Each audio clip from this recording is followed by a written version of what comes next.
16 महाजनपद की चर्चा बौद्ध ग्रंथ अंगुत्तर निकाय तथा जैन ग्रंथ भगवती सूत्र में है, जिसमें सबसे महत्वपूर्ण महाजनपद मगध महाजनपद है। मगध महाजनपद बहुत शक्तिशाली था, जिसने अन्य क्षेत्र पर कब्जा करते गया। मगध महाजनपद पर सबसे पहला वंश कौन था? हर्यंक वंश। मगध महाजनपद मगध महाजनपद सबसे शक्तिशाली था, जिसने अन्य क्षेत्र पर भी कब्जा करते गया और अपना विस्तार करते गए। मगध महाजनपद पर सबसे पहला वंश हर्यंक वंश। सबसे पहला वंश हर्यंक वंश। हर्यंक वंश का पहला शासक बिंबिसार था। बिंबिसार। इस वंश को ऐतिहासिक वंश कहते हैं और इस शासक को ऐतिहासिक शासक कहते हैं। और बाकी जितने शासक आए थे वो धर्म ग्रंथ में लिखा हुआ है। बिंबिसार के समय में सबसे प्रमुख वैद्य कौन था? जीवक। और इसने अपनी राजधानी कहाँ रखी? राजगीर। इसके बाद आया अजातशत्रु, जिसे पितृहंता या कुनिक कहते हैं। इसने अपने पिता की हत्या करके अपना शासन स्थापन किया। अजातशत्रु के समय सबसे प्रमुख गुप्तचर का क्या नाम था? वर्षकार। और इसने वैशाली को जीत लिया था पूरी तरह से। सबसे पहले आक्रमण बिंबिसार ने किया, लेकिन वो असफल हो गया। और फिर अजातशत्रु उसे पूरी तरह से जीत लिया और राजगीर के किलाबंदी कराया। राजगीर के चारों ओर किलाबंदी अजातशत्रु ने कराया। अजातशत्रु के बाद उदयन, इसने भी अपने पिता की हत्या कर दिया और उदयन ने पाटलिपुत्र शहर की स्थापना की। उदयन के बाद आते हैं नागदशक। इस वंश का सबसे लास्ट में शासक, लास्ट एम्परर नागदशक, जिसकी हत्या उसके सेनापति शिशुनाग ने कर दी। यहाँ तक हमने अगले क्लास में पढ़ लिया था। हर्यंक वंश को ऐतिहासिक वंश कहते हैं और ऐतिहासिक शासक बिंबिसार को कहते हैं, लेकिन जितने भी और शासक है वो धर्म ग्रंथ के अनुसार बताए गए। आज बिंबिसार के बाद उसका बेटा अजातशत्रु, अजातशत्रु के बाद उदयन, उदयन के बाद नागदशक। फिर यहाँ से शिशुनाग वंश स्टार्ट हो जाता है। शिशुनाग वंश का पहला शासक शिशुनाग वंश का पहला शासक शिशुनाग था। शिशुनाग ने अपनी राजधानी वैशाली को बनाया। शिशुनाग कहा जाता है कि शिशुनाग एक वैश्या से जन्म लिया था और इसने अपना राजधानी वैशाली को बनाया और इसने अपना साम्राज्य को बंगाल से लेकर मालवा तक विस्तार कर लिया। सबसे पहले विस्तार करने का काम शिशुनाग वंश के शासक शिशुनाग ने किया, जिसने बंगाल से लेकर मालवा तक कर लिया। जैसे ये जगह हो गया अपना मगध, यहाँ पर ऊपर में था वज्जी और यहाँ पर अंग और यहाँ पे मगध महाजनपद। तो इसने इधर के भी क्षेत्र बंगाल को भी और इधर मालवा को भी दोनों पर विस्तार करते गया। मगध महाजनपद इतना बड़ा हो गया।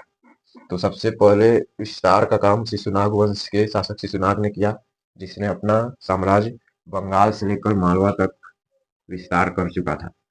इसके बाद आते हैं कालाशोक। इसने फिर से अपनी राजधानी राजगीर को ले आया, पाटलिपुत्र को बनाया। और इसी के समय सबसे दूसरी बौद्ध संगीति वैशाली में हुई। वैशाली में दूसरी बौद्ध संगीति हुई। 300 पहली बौद्ध संगीति 483, फिर 383, फिर 255 प्रथम संगीति। तो दूसरी बौद्ध संगीति 383 में कालाशोक के समय हुई। इसके बाद आते हैं लास्ट शिशुनाग वंश के लास्ट शासक नंदीवर्मन। इसकी हत्या महापद्म नंद ने कर दी।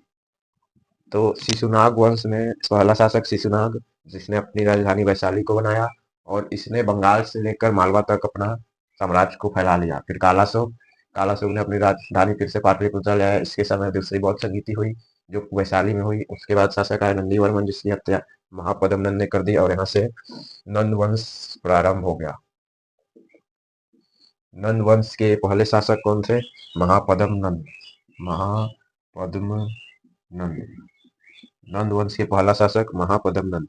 महापद्म नंद के समय में केंद्रीय शासन के प्रारंभ हुआ। कि बोलेगा कि पूरे भारत को एक में जोड़ने का प्रारंभ कब हुआ, किसके वंश के समय, तो नंद वंश के शासक महापद्म नंद के समय। इसके समय केंद्रीय शासन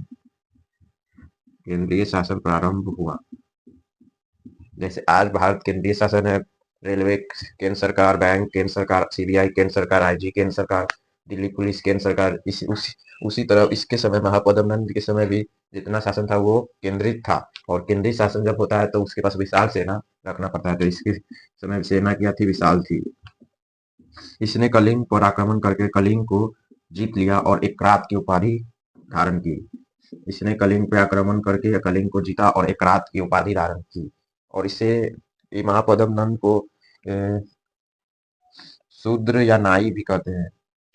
और इसे क्षत्रियों से बहुत ही नफरत था, तो ये अपने सेना के प्रथम पंक्ति में क्षत्रियों को रखता था ताकि उसको ये नाश कर सके। और क्षत्रियों का नाश करके इसने अपने को सर्व क्षत्रांतक की उपाधि दी। तो कलिंग पर आक्रमण करके कलिंग को जीता और एकरात की उपाधि धारण किया महापद्म नंद। और क्षत्रियों का नाश करके सर्व क्षत्रांतक का उपाधि धारण किया महापद्म नंद। सर्व क्षत्रांतक